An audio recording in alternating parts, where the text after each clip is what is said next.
사도행전 2장 14절부터 21절까지 교독하겠습니다.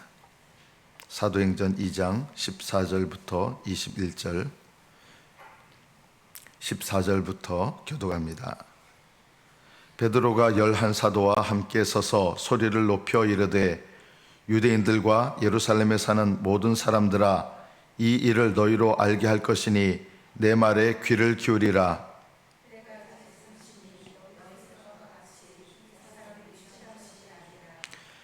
이는 곧 선지자 요엘을 통하여 말씀하시는 것이니 일러스되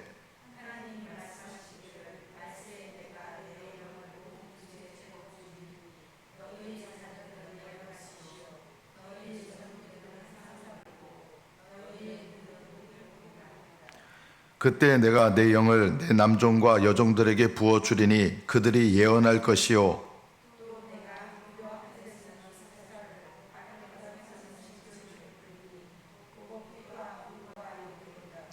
주의 크고 영원한 날이 이르기 전에 해가 변하여 어두워지고 달이 변하여 피가 되리라.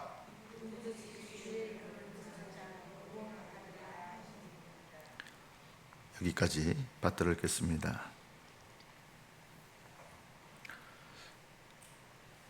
베드로와 사도들 그리고 120명의 사람들이 오순절 성령을 받고 각 나라 말로 하나님께서 하신 큰일, 예수님을 통해서 하신 큰일을 나타내는 복음을 증거하는 방언을 했습니다.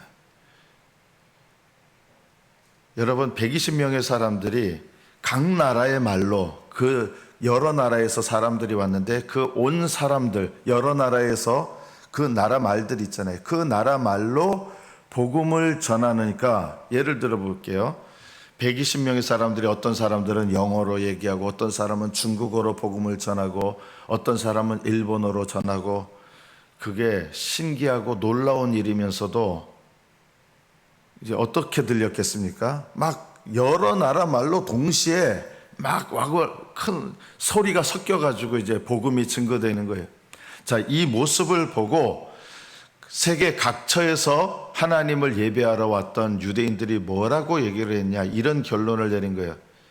새 술에 취했다, 저 사람들이. 조롱을 한 거예요. 하나님께서 정말 놀라운 은혜와 능력을 나타내시는 그 결과로 나타나는 일에 대해서 조롱과 멸시가 섞인 말을 한 거예요. 새 술에 취했다. 저것들이 대낮부터 술 먹고 술 취해서 저렇구나, 이렇게 이제 조롱을 한 거예요. 자, 이런 조롱을 들었을 때 베드로와 사도들은 어떻게 반응했습니까? 우리들 대부분은요, 이런 하나님의 일인데, 하나님의 일을 하고 있는데, 성령의 능력으로 하나님의 일을 하고 있는데 누군가 그거를 조롱해요. 그러면 우리가 보통 일반적으로 나타내는 반응이 뭡니까? 분노와 혈기로, 하나님께서 하게 하신 일인데 너희들이 이렇게 조롱하느냐, 막 이렇게 혈기와 분노와 그리고 악의를 가지고 나한테 이런 말을 해? 하면서 악의를 가지고 반응할 수 있어요. 그런데 사도 베드로와 다른 사도들은 그 사람들의 조롱과 멸시가 섞인 이 말에 대해서 어떻게 반응합니까? 우리가 이것을 오늘 본문에서 배울 필요가 있습니다. 하나님의 말씀을 증거하는 기회가 된 거예요. 분노로 화가 나서 말하지 않았어요. 그들이 오해해서 하나님의 성령께서 놀라운 은혜를 나타내시는 것에 대해서 오해를 한 건데, 그것에 대해서 분노와 혈기와 악의를 가지고 반응하지 않고 하나님의 말씀을 증거하는 기회로 삼습니다. 이것이 우리가 본문을 통해서 적용해야 될, 우리가 보고 깨닫고 적용해야 될 일입니다. 분명히 하나님의 일을 한다고 할 때 내가 조롱받으면 우리가 보통 내가 하나님의 일을 하는데 너희들이 이렇게 나를 조롱하고 멸시해? 이렇게 혈기로 반응할 수 있거든요. 내가 하나님 뜻을 따르고 있네. 그러나 베드로 사도는 성령이 충만한 가운데서 말씀을 증거하는 기회로 삼습니다. 그리고 오늘 보십시오. 지금 이 사건에 대해서 어떻게 얘기합니까? 이 사람들이 취한 것이 아니라, 뭐 취했다고 우리가 이렇게 하는 게 아니라, 이 사람들이 취한 것이 아니라 올바르게 얘기해요. 분노하지 않고 혈기 부리지 않고, 그러면서 선지자 요엘을 통하여 말씀하신 것이 이루어진 일이다 하면서 요엘서의 말씀을 쭉 얘기를 하는 거예요. 여러분, 이게 뭡니까? 말씀으로 지금 사건을 해석하는 거예요. 우리가 오늘 이 본문의 말씀을 통해서 우리가 중요하게 배워야 될 게 뭐냐면, 내가 조롱받는 어떤 사건이 있을 때, 내가 부당하게 멸시를 받는 사건이 있을 때 우리의 보통 반응은 혈기와 분노와 악의를 가지고 반응하는데, 사도들은 복음을 증거할 기회가 되도록 했고요, 말씀으로 지금 일어난 사건을 보는 거예요. 요엘서의 말씀이 이루어진 것이다 라고 하면서 차근차근 요엘서의 말씀이, 예언이 어떻게 이루어지는가를 이야기합니다. 이게 평상시에 요엘서 말씀을 알고 있어야 되는 거죠. 그리고 말씀으로 지금 일어난 사건을 해석하는 지혜를 가져야 이게 가능한 거예요. 우리가 이 말씀을 통해서 뭘 우리의 삶에 적용해야 됩니까? 여러분 삶에 일어나는 어떤 사건도 하나님의 말씀으로 해석하고 적용하는 훈련을 하셔야 됩니다. 그렇지 않으면 우리는 내가 누군가에게, 가정에서 많이 일어나는 일 아닙니까? 남편이나 자식들이 나를 혈기내게 만드는 사건이 일어나요. 그런데 우리는 이 사건을 말씀으로 해석하는 훈련이 안 되고, 내가 조롱받은 것, 내가 멸시받은 것에 대해서 분노로 반응하는 것에 익숙해 있는 거예요. 그래서 하나님의 영광을 드러낼 수 있는 자리를 내 혈기와 분노를 드러내는 자리로 만드는 거예요. 이게 우리가 바꿔야 될 습관입니다. 성령으로 충만하니까 이게 되는 거예요. 내가, 사도들이 성령 충만하니까 이런 멸시와 조롱에 대해서 분노로 반응하지 않는 거예요. 왜 우리는 말씀으로 해석이 안 됩니까? 왜 우리는 내가 조롱받는다고 혈기와 분노와 악의로 반응합니까? 가장 큰 이유는 성령으로 충만하지 않기 때문입니다. 사도들이 오순절 성령으로 충만하니까 이 사건이 말씀으로 해석하는 습관이 되고, 복음을 증거하는 기회가 되고, 그리고 하나님의 말씀으로 이 사람들에게 분노하지 않고 이 사람들을 이해시키고 하나님의 말씀을 사랑하는 마음으로, 긍휼한 마음으로 전하는 기회를 삼게 되는 것입니다. 그래서 우리가 뭘 깨달아야 됩니까? 본문을 통해서 우리의 삶 속에 늘 성령으로 충만해 있는 이 습관을 가지고 있어야 말씀으로 사건을 해석하고 말씀으로 다른 사람에게 증거하는 기회가 되고 하나님의 영광을 나타내게 된다는 것입니다. 내가 성령으로 충만해서 분노로 반응할 사건이 아니라 하나님의 영광을 나타내야 될 때가 되게 만드는 것, 이것이 성령 충만과 연관이 있습니다. 베드로는 그 전에 오순절 성령 받기 전에는 어떻게 반응했습니까? 사람들이 횃불과 몽둥이를 들고 예수님을 잡으러 왔을 때 칼을 빼가지고 남의 귀를 자르는 반응을 했잖아요. 왜 그랬습니까? 성령 충만하지 않으니까 인간적인 해석, 인간적인 반응을 하게 되는 것이죠. 성령으로 충만하니까 성령 안에서 해석하고 성령 안에서 반응하고 말씀으로 사건이 해석이 되는 것이죠. 하나님께 우리가 이것을 기도해야 됩니다. 늘 성령으로 충만하게 해서 하나님, 말씀으로 내게 일어나는 사건을 보게 하시고 성령 안에서 내가 반응하는 법을 배우게 하옵소서. 이것이 우리의 기도 제목이 되고 적용이 될 필요가 있습니다. 17절 말씀부터 요엘서에 요엘 선지자가 말씀한 내용을 가지고 지금 사건, 일어난 사건을 이제 베드로가 이야기를 합니다. 이게 성령 충만하니까 되는 거죠. 베드로가 지금 일어난 사건을 요엘서의 말씀은 이거고 이게 이렇게 이루어지고 이게 되겠어요? 성령으로 충만하니까 말씀으로 해석이 되는 거예요. 그전에는 베드로가 오순절 성령 받기 전에는 예수님을 잡으러 온 그 사건 중에서 말씀으로 해석이 되는 게 아니고 성령으로 반응하게 되는 게 아닌 거예요. 이제는 성령으로 충만하니까 요엘서의 말씀 하나하나가 어느 누구도 해석하지 못하는 이 요엘서의 말씀이 지금 이 사건과 어떻게 연관이 되느냐, 아무도 생각하지 못했던 건데요. 성령이 충만하니까 말씀 하나하나가 해석이 되기 시작하는 거예요. 성령 안에서 자연스럽게 선포하기 시작하는 거예요. 하나님이 말씀하시기를 말세에 내가 내 영을 모든 육체에 부어주리니, 이 요엘서에서 요엘 선지자가 예언한 말씀이거든요. 말세에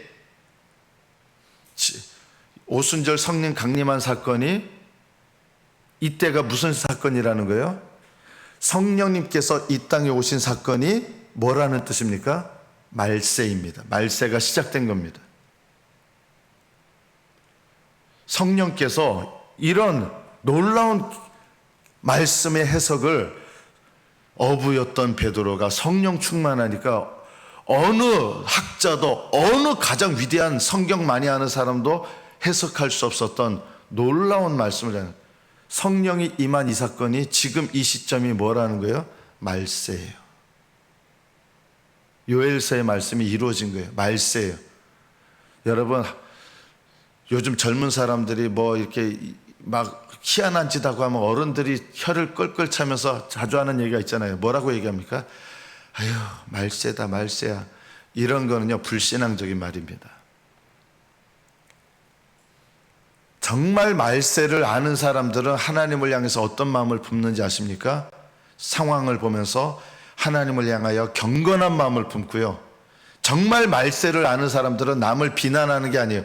말세다, 말세 하면서 젊은 사람들 비난하는 마음이잖아요. 정말 말세인 것을 아는 사람은 어떤 마음을 품느냐? 복음을 모르는 사람들을 향해서 긍휼한 마음을 품게 돼 있습니다. 이것이 진정으로 말세를 아는 사람이에요. 성령께서 임하신 이 사건이, 오순절 성령 강림 사건이 말세가 시작된 사건입니다. 하나님의 심판이 가까운 사건이고 구원이 가까운 사건이라는 거예요. 말세. 내가 내 영을, 내 영이 누구예요? 하나님의 영이죠. 여기 말하는 내 영은 메시아가 와서 어떤 일을 한 다음에 내 영을 부어준다고 하시는데 그 사건이라는 거예요. 하나님의 성령, 성령을 부어주신 사건이다. 술 취한 게 아니다.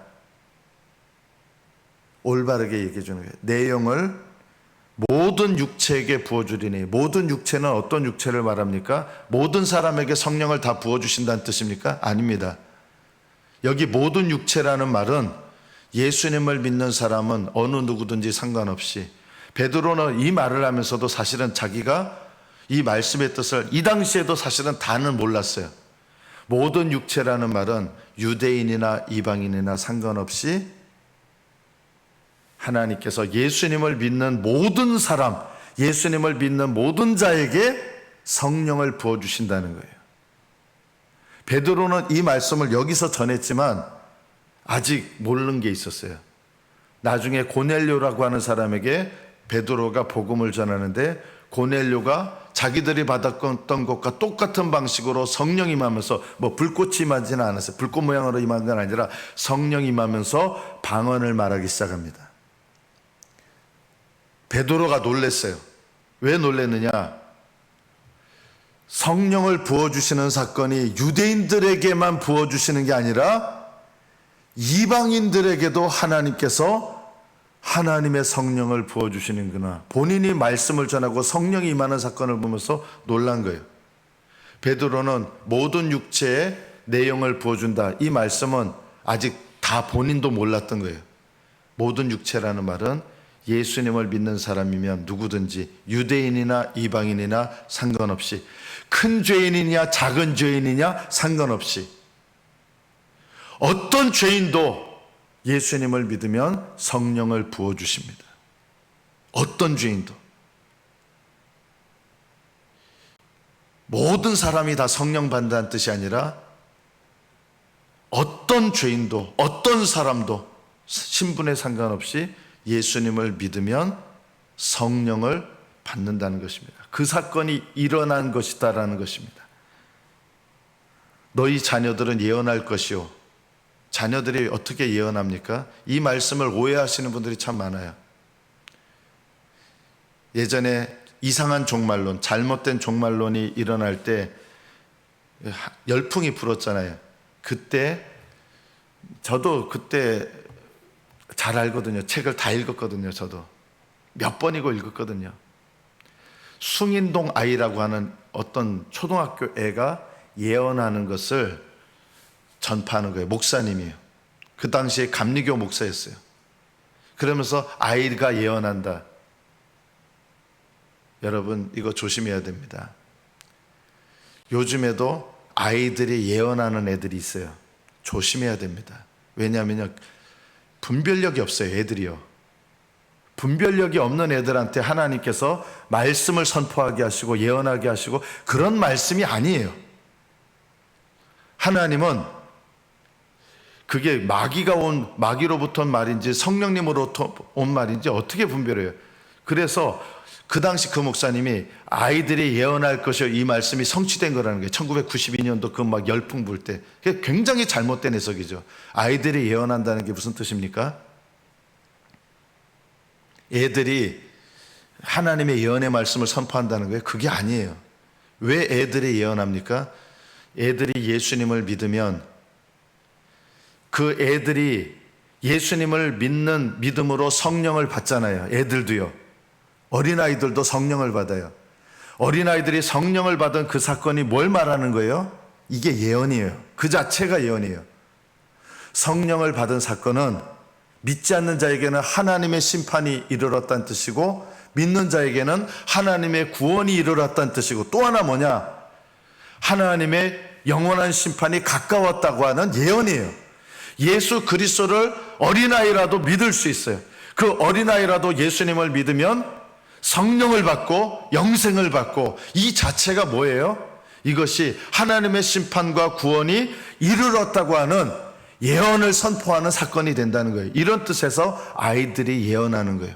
오순절 성령은 어른들만 받는 게 아니에요. 아이들도 예수님을 믿으면 성령을 받아요. 나이와 상관없이, 신분에 상관없이, 죄의 크기와 상관없이 성령을 받아요. 그래서 어린아이라도 예수 그리스도를 믿으면 하나님의 성령을 받아 구원의 역사를 받는 거예요. 이게 바로 예언적인 사건이에요. 아이들이 예언하는 거예요. 마지막 때가 되면요, 지금도 마지막 때지만 마지막 때의 마지막 때가 되면 아이들이, 제가 예전에 이상한 게 있었어요. 제가 애들이 천국을 얘기하는데 그 숭인동 아이라고 하는 애가 하나님이 주신 계시의 말씀을 전하는데 목사가 그걸 받아가지고 선포를 하는데 그 계시의 내용 중에 이런 게 있었어요. 하늘에서 헬리콥터가 날아다닌대요. 그래서 제가 알았어요. 이게 잘못된 어린아이이기 때문에 분별을 못하고 엉뚱한 환상과 예언을 받는구나. 잘못됐다는 걸 느꼈습니다. 분별력이 없는 거예요. 그런 아이를 통해서 결국은 그 아이는 엉터리 예언을 전하고 그 목사님은 그 엉터리 예언을 바탕으로 우리나라 전국을 휩쓸어서 잘못된 종말론의 광풍에 빠지게 만드는 거예요. 요즘에도 그런 분이 있습니다. 요즘에도 어떤 젊은 무슨 전도자라고 하는 사람이 와가지고 자기 마음대로 막 종들 세우고 엉터리예요. 그런 거 따라가지 마세요. 분별을 못해요. 선지자라는 거예요, 자기가. 무슨 선지자입니까? 미혹된 자죠. 마지막 때가 되면요, 별하별 잘못된 예언들, 거짓된 능력들을 많이 나타날 겁니다. 말씀을 옳게 분별하고 말씀으로 적용하는 훈련해야 마지막 때가 분별하죠. 마지막 때는요, 혼동된 시대가 되면서 다 속아 넘어갑니다. 청년들은 환상을 봅니다. 청년들이 무슨 이렇게 환상의 예언을 능력을 받아서 그런 의미가 아니에요. 청년들은 왜 환상을 봅니까? 하나님께서 이 청년들은 하나님께서 주신 이 복음의 말씀, 성령이 임하는 사건을 통해서 하나님 나라가 임하는, 지금 성령을 받았다고 하는 것은 뭐가 임한다고 하는 것이 보이는 거예요. 하나님 나라가 임하는 하나님의 예언과 환상을 보여주시는 거예요. 비전을 갖는 거예요. 노인들은 소망이 없는 사람들이에요. 그러나 성령을 받으면 노인들은 왜 소망을 가져요?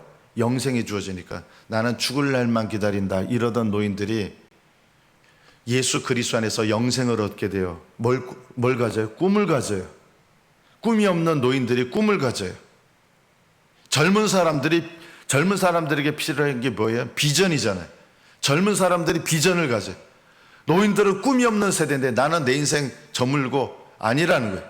성령을 받으면 놀라운 일이 일어나는데, 여러분 성령을 받으면 여러분 인생을 보는 관점이 달라져야 돼요. 성령을 받으면 지금 여러분 남은 인생이 어떻게 됩니까?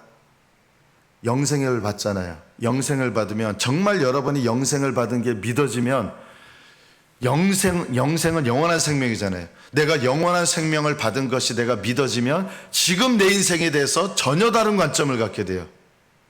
지금 이 짧은 내 인생에 대해서 내가 예수님을 위해서 기꺼이 고난받고 주님을 위해서 살고 내가 정말 영생을 받았다라고 믿어진다 그러면 지금 내 인생을 어떻게 보내야 되느냐 달라지죠. 내가 인생의 고난을 겪는데 이 고난을 겪을 때 왜 나는 이렇게 힘듭니까? 이렇게 되지 않아요. 영생을 받은 것을 내가 알면 지금 내가 이 짧은 인생 가운데 내가 주님을 위하여 받는 고난에 대해서 왜 저는 이렇게 힘들어요? 저는 왜 이렇게 고난이 계속 옵니까? 이렇게 되지 않고 기꺼이 고난을 받게 되고 기꺼이 주님을 위해서 살게 되고, 내 인생의 남은 날들을 내가 영생의 날들에 비추어서 내 인생을 보기 때문에 영생을 준비하기 위해서 내 인생을 하나님 앞에 헌신하게 되죠. 관점이 바뀌는 것입니다. 내 인생만 볼 줄밖에 모르는 사람들은요, 그냥 인생에서 성공하기 바라고 세상에서 잘 되기 바라고 이렇게 되는데, 영생의 관점으로 내 인생을 보기 시작하면요, 하나님 나라를 위해서 살고 싶어지고 하나님 뜻을 순종하고 싶어지고 내 마음에 그런 열망이 생기죠. 관점이 바뀌고 인생관이 바뀌고 내가 내 인생을 어떻게 살아야겠다, 이게 바뀌는 거예요. 영생을 받은 걸 정말 믿으면. 왜 예수님 제자들은 목숨 걸고 복음 전했을까요? 성령 받은 것을 체험적으로 능력 있게 받으니까, 체험적으로 받으니까 영생의 관점으로 자기 인생들을 보는 거예요. 그래서 주님을 위해서 살고 주님을 위해서 죽는 것도 기꺼이 마다하지 않는 거예요. 주님을 위해서 고난받는 것 감사하면서 받는 거예요. 우리는 왜 이렇게 다릅니까? 오순절 성령의 능력의 역사에 대해서 체험적으로 아는 것이 부족하기 때문입니다. 성령을 체험적으로 받아야 영생이 체험적으로 내게 느껴지는 겁니다. 그리고 하나님의 심판이 내 눈앞에 있다는 게 보여지고, 그래서 하나님 앞에서 함부로 경거망동하면서 살아가지 않습니다. 우리가 이것을 적용해야 됩니다. 성령이 임하시면 아이들이 예언을 하고, 예언을 한다는 게 미래의 일들을 말한다는 게 아니라 아이들도 성령을 받아요. 그게 예언이에요. 하나님의 구원과 심판이 이르렀다는 예언이에요. 예수님께서 성령이 오시면 그가 죄에 대하여, 의에 대하여, 그리고 심판에 대하여 세상을 책망하시리라. 성령이 임하신 사건이 죄에 대하여, 의에 대하여, 심판에 대하여 세상을 책망하시는 사건이라는 거예요. 그게 예언이에요. 성령 받은 게 예언이에요. 무슨 예언이에요? 세상의 의에 대해서는 심판하고, 예수님의 의에 대해서 증거하고, 세상의 죄에 대해서 심판하는 사건이라는 거예요. 성령 받은 사건이 뭐예요? 믿지 않는 사람에게는 심판의 사건의 예언이에요. 구원의 사건의 예언이에요.